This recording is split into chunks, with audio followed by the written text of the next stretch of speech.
So I'm gonna do invites again.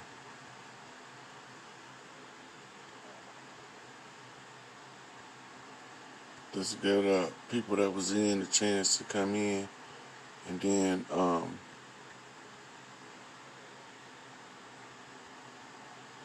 some of the newer people will be getting the invites because they only let me do 50 invites. They should just let me invite my whole following by one button that say invite all followers, and that would be too much like right for Instagram to do that, or Facebook bitch asses Meta World. They on that meta bullshit that turns out to be some mega bullshit, and it all stink to me. But who am I? I'm just one motherfucker crying in the wilderness like John the motherfucking madman, trying to get motherfuckers to see what's going on in front of them. So we gonna take questions. So if y'all not gonna ask questions about men in the matriarchy, y'all gonna have to catch another time, and I'm gonna exit you out because I want to get this hour in of answering questions more to roles of men in the matriarchy to get more detailed with the information than I was in the last video. So I'm almost to my limit of people I can invite, and then I'm gonna take the first caller. Right. So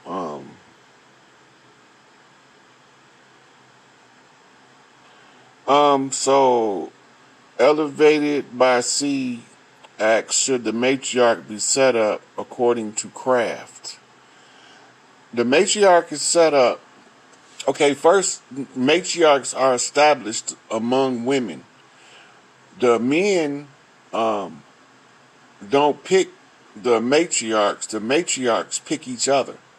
And the one who get the most matriarchal support from other matriarchs become the lead matriarch. And her supporters also got supporters, so it's a trickle down, and this is what we call a pyramid model for government that overrides this jurisdiction, because the first right to the earth is to the women, and this is why the 5% nation called the women earths. This they shit. The mitochondrial is in the soil, and women control mitochondrial by reaching the love frequency and the angel frequency, which raises the male's mitochondrial in their presence. So the more good women that's around a male, the better of a male he'll be as a man. When that's how he becomes his divine masculine self, by being approved by men and women. Most loved, most respected is the rule. The one that's the most loved and the most respected is the one that the people that's loving and respecting him is pushing for to be their guy in this battle. So I'm gonna take the first caller in right here. The magic touch. That's to me, or a motherfucking acupressure system. The magic touch. Hey, look who I got here. You always make me smile when I see You always make me smile when I see you. Do you hear me? that's that's what my boy Rashad called reflections. Oh. I'm glad I caught you because, and I'm not going to hold you. I just wanted to, first of all, thank you so much. You are really heaven sent, for real, for real. And second of all, how are we dealing as women and raising the matriarchy? How are we supposed to deal with um, these people that even look like us but aren't us, and moving them That's the out? being. Right, right, right. Y'all only have to weed out the women. Y'all gonna know them. All of them riding crotch bitches, no good. Y'all know them. They can't get along with no woman, no way. They can't. So y'all deal with the women. They can't get along with women. So what if there's no men around though to deal with someone, especially in a workplace situation that affects kids? And that's the only reason I even care, is because and not to even throw this on to people who even watching, because it's a little bit of a trigger, but there was a young woman. We work with people who are 16 to 25-year-old high school dropouts. So this person was within that age range on the younger side. And longest of long story short, she was pregnant and didn't want to say anything because her uncle had been molesting her and she wasn't sure whose baby it was, her boyfriend's or hers. And she just didn't want to tell the boyfriend that she was pregnant, point blank period, but she wanted the baby, right? So around this the person who's coordinating this, the person who's in charge is just like, oh, well, we can't really do anything. And I'm just like, what you mean we can't do anything? And they're like, well, she don't want to press charges. I'm like, oh, okay, that's fine. She don't want to press charges. But y'all, y'all all know. So y'all like this just like What something. city you in? You know I'm in Jersey, in Newark. It's somebody there.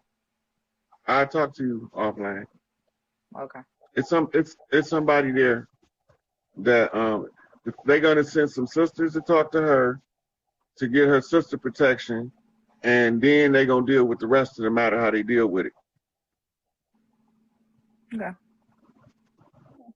But the first thing they want to do is secure her. They want to get her out of this situation where you got some grown ass man molesting her. It's somebody in Newark. There's some goons in Newark, and if they find out, they're gonna. It won't be pretty for them. All right. There's some goons, and they on a Sada Shakur watch when this shit flip, and she's merciless to molesters. So For sure. Yeah. if she get an order, half of Newark gonna be at that motherfucker door. I just got to tell you what's the 100. If she get a word, Sada Shakur get a word, half of Newark, half of motherfucking Orange, New Jersey, motherfucking from New York, Maryland, they gonna be there. Boston, Philly, they coming. Just to deal with one child, they will come from everywhere when she get an order. We trying to get the big fish out the pond first. Then we gonna deal with the little fish at home. Because that secret squirrel shit is what got these kids fucked up right now. In the first place, exactly. See, it had got to a point where it was so few good men that hadn't been murdered yet or lynched that the women cherished them so much that it allowed the children to be abused because the few good men they had, they didn't want him to correct the bad man because the slave catcher gonna come. Right? And when the slave catcher come, they're going to put him on the auction block and sell him into slavery. Slavery today is called prison. They don't want the good man correcting the bad man because the good man going to be the one doing time. So the women start keeping the shit a secret to try to protect the good man. Fuck that shit. That's what we here for. I go do my goddamn time. I go sit back with my feet up and read a couple more 1,000 books. Niggas ain't like that. That's why. That's why I ain't no nigga. No, I'm just saying, I know that. Said that's why I ain't no nigga. No, that shit pisses me off though, for real. But yeah. Yeah, so the situation has to be handled in a particular way. So I have to tell you certain stuff offline. Not because I'm keeping it a secret. It's because the people who you have to contact, they can't be exposed right now, and they really deaf on them on women beaters and child molesters. They get treated like they would in old school penitentiary, especially when it's known to be true, because they've been using a lot of false allegations also to remove the good men and let the bad man stay. So people start accusing the good man of doing what the bad man doing, and then the good man doing time for nothing he didn't do nothing. He's sitting up in jail rotten, while the rotten motherfuckers is sitting out here flourishing and making more rotten fruit. Because mama said one bad fruit spoiled a whole bunch.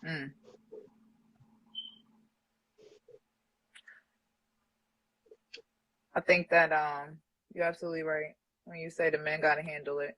It's just, that part where it is something to consider, especially because the police being involved take it to a different level for everybody, You but know, my philosophy is fuck the fuck the police. police, I, exactly. I deal with that nigga myself before I call the police on him. I'm not calling the police on the motherfucker. That's why I be like, fuck all that old, because I was finna get into the shenanigans on some arguing across the internet. I thought about that shit. All them niggas gonna do is call the Call the police. police. All I think is gonna do is call the That's police. what they inadvertently trying to dry snitching or as it is trying to call the police, but they trying to get a police evidence the police already got, and they just let them like, nigga, we already know that shit. Next. We just not figured that out. But this so I was thinking about it. I was like, shit, because you know I'm the type of motherfucker I pull up at a motherfucker spot. I don't got no problem with it. I don't give a fuck if I had to walk from here, from Detroit, Michigan to Phoenix, Arizona to pull up on a motherfucker. And it might take me a year to walk that distance. But I tell you what, when I get there, I'm gonna pull the fuck up. And I'm not coming to argue. I could have did that shit over the On the internet. phone, right, right. Right. So why would I do all that tongue wrestling if we ain't gonna fight? And if we gonna fight, why am I gonna do all that tongue wrestling? I might as well just go and fight. Mm. Right? Because all that tongue wrestling gonna lead to a fight. Yeah. Right. At the end of the day. And then if the tongue wrestling gonna lead to a fight, then I might as well not tongue wrestling, just cut out the middleman. Cut out the middleman. So I got one more question. So for men or women who have love interests, relationships, I know we're not technically focusing on thinking with our P's, but we're talking past that. We're talking about growth and development in all types of relationships, even with people you have, you know, children with and stuff like that, and trying to just elevate, even if it's just, you know, a co-parenting type of thing. That and women going through that as we raise the matriarchy. What is that looking like? Okay. You kind of like paused for a minute and I kind of lost track of the question. Summed it up, because men and women who are not together but like still have to coexist with each other, not thinking with their P's. Yeah. So most of them in the hostile relationships, in the matriarchy, when the two parents can't talk civilly to each other about the child and make competent civil decisions about the child, then both of the mothers have to come up with the solution between the family elders on both sides of the family. No side left out. But the individuals that can't get their act together, they ain't got no say. Mm-hmm. They too busy doing, 3D shit. Mm-hmm. Thinking with their D's and their P's. Right? So as long as they doing that, but if let's say one of them is trying to do the right thing and they fighting the other one, and the other one is just trying to be in control. When you present the matter to the elders on both sides, they come up with a solution that's in the interest of the child. They don't give a fuck about their parent, because sometimes the solution requires the grandparents to take the child from both parents, and both grandparents is going to agree because it's in the best interest of the child. And that's how come Big Mama house always got so many kids. And so many aunties always work there. It was some women who, it was a young girl at my mom's job who gave her baby away to DIFAS, to Child Protective Services, but nobody knew. The dad didn't know and the grandmother didn't know, and it was because she didn't want to. It should just be crazy. And the shit that people deal with, like on a, just even hearing these stories, I don't, like I said, I don't be meaning to put this on people, but what you just said is like true. But so in the case where the because it's gonna be, it's a lot of cases right now, like you said, where the men don't even know he got a child. Mm-hmm. Right? So in cases like that, her family still gotta hold her accountable. Right? And take her ass on Maury, take all 725 of them niggas you fucked up till you find that baby daddy. And sometimes you gonna find the baby daddy out of that 725 niggas she was fucking, because he's somebody closely related to her that she don't want to tell on.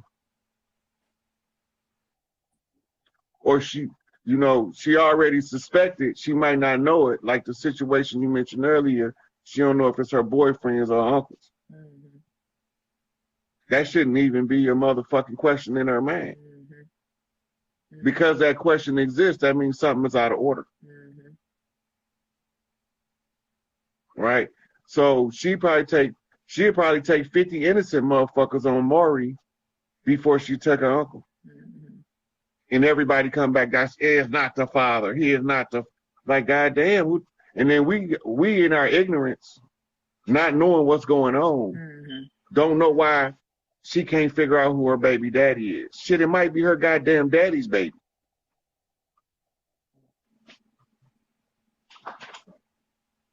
You never know. Let's come in. Maybe some guys or something. I don't know. But we'll talk. Mm-hmm. Yeah. A question. It's a good question popped up. It say, how do one seek and commit to a tribe if they have no living close relatives or kinfolks to reach out to? So those are called orphans on the land. And they pick the tribe that picked them is the tribe they gonna pick. You will know them because those are the people you with every day, spending your time with, giving your love energy to. Right? So one of the things we teach the children under a matriarchy is be careful who you give your love energy to. Because if you give it to the wrong person, it'll drain you. Because they only have bad intentions for you, but they held secret places in their dark hearts. Mm. But the ones that, when you are orphan, the ones who are that you draw to, you natural affinity to, the earth, humans pack animals. The frequency of the earth is going to move us to the pack that is ready to receive us as an orphan. So this is how you end up with South Central with an all-black Crips gang, and here you got a white boy in there. Where the fuck he come from? He got his one drop of blood, and nature sent him there. She sent him there to prove his one drop of blood qualification, because if the brothers in his neighborhood accept him, he ain't gonna betray that trust. That's that drop of blood that makes him not betray that trust. He don't give a fuck how many racists tell him he should be racist. It don't fit in his paradigm if he got that one drop of blood, because them is his brothers. He don't see their color. He only see his tribal colors. That's it. And this is how you know, and you gravitate towards your tribe, even when you don't know where your tribe at. You look around, and the people that give you love freely just because they feel like it, right? And they love you just because it's free. I can love you for free. Come on over here and get some of this love. Come to the barbecue. We love to see you there. You get to the barbecue, they treat you like you've been a special member of the family the whole time. Like, hey, cousin. Right? And you ain't never seen these people a day in your life. And they treating you like gold. Why they treating me so good? This your tribe, motherfucker. They glad to see you brought your ass back home. At least that's what they used to tell me when I get there.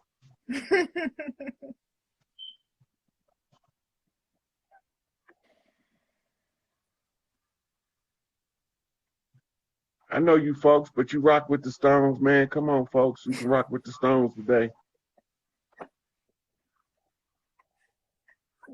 So video was when you said you be flipping just to throw the algorithm off. I was like, he absolutely did this. Sometimes you really can't keep up. Oh, but when you do, this shit's crazy. This shit's crazy. Look, the AI can't keep up. But them gangbangers and them thug niggas be matching every motherfucking flip. The same shit I be doing with the words is what they be doing with their hands. The same shit. I'm just using words. They just throwing up they set. I'm going in, I'm using the pattern, the speech pattern that's signatured after the subconscious mind organizing of information, so that I can connect as many dots as possible in your subconscious mind in order to polish the mirror that's called the black dot. Once that mirror is polished, you see clearly you don't need me no more. And I'm just trying to make it as many motherfuckers not need me as possible. Fine. I hear you. I hear you. I hear you. Now that's dope. And that's how I got into the whole human design, which kind of took me like, because I heard about it years ago, but then. Yeah, that's the great arcana I was talking about in the last video. Yeah. Yeah. Okay. Yeah, human design, the great arcana, the great work. The work of building Solomon's temple, the temple of man. That's exactly what it is. Right. And the temple of man houses Solomon, the soul of man. Yeah, right. Right. And Solomon has to go into the shrine in order to find out who is the Black Madonna so he can get his blessing from Big Mama.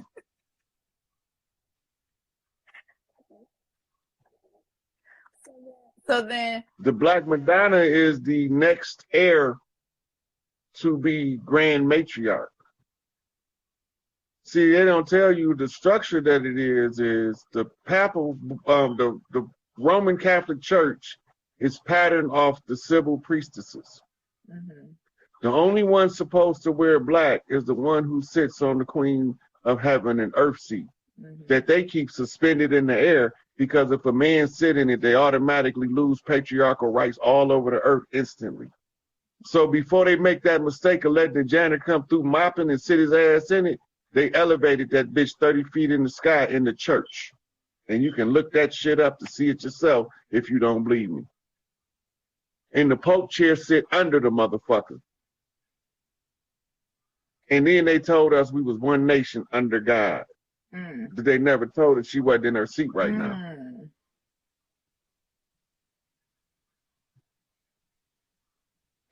That's the great work.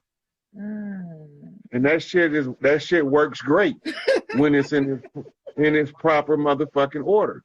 Put the power where the power goes. Shit run the way it's supposed to run. That's the simplest explanation of matriarchy.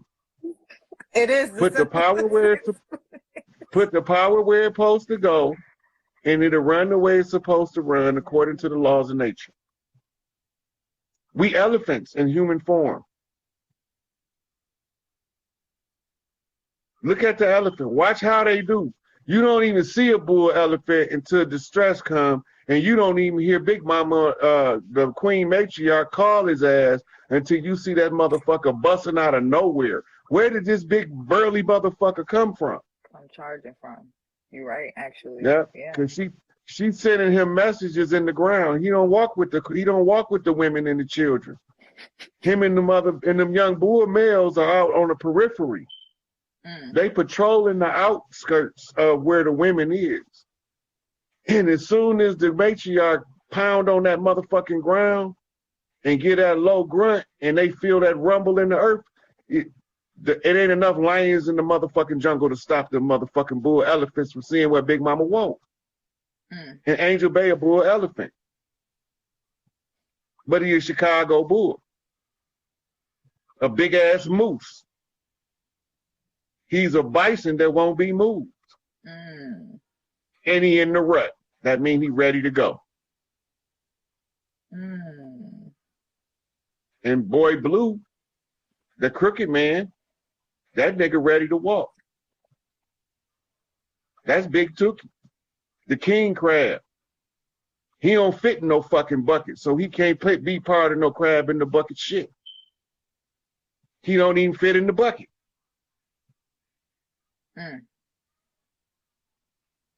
So the king crab is the crab that can walk over the bucket and get all the crabs out if you give him a chance. They thought he was dead because they packed him on ice.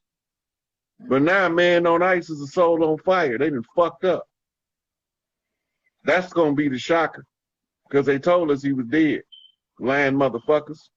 They told us he was dead. Oh my God, they really did. They televised it. Oh my God. Oh my God.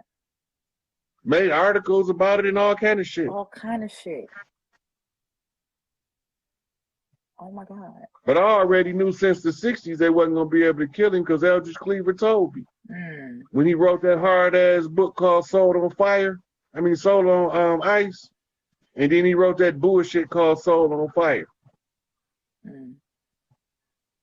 Then he flipped that shit. And then it came through a Wes Craven shocker off of a motherfucking Eazy-E Ice Cube beef. Right? So there was a Lethal Injection straight out of Compton off of a West Side Connection, making niggas bow down when they come to our town. When they westward bound, fool. I ain't a hater like you. Bow down to a player that's greater than you.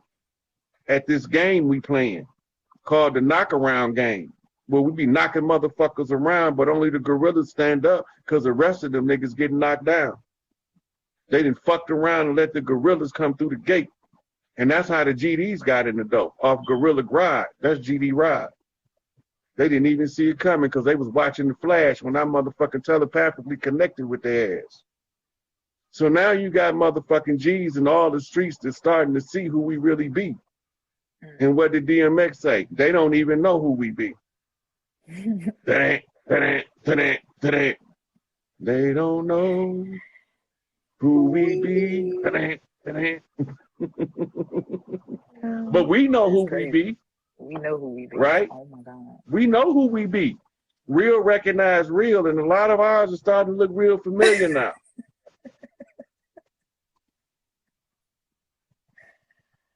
All right. Cool. I can take that. I appreciate you, as always. All the time. I'm gonna see if I can get some questions on the men in the matriarchy. All right. Take it easy. Okay, sweetie. Bye. All right. But you gotta X me out.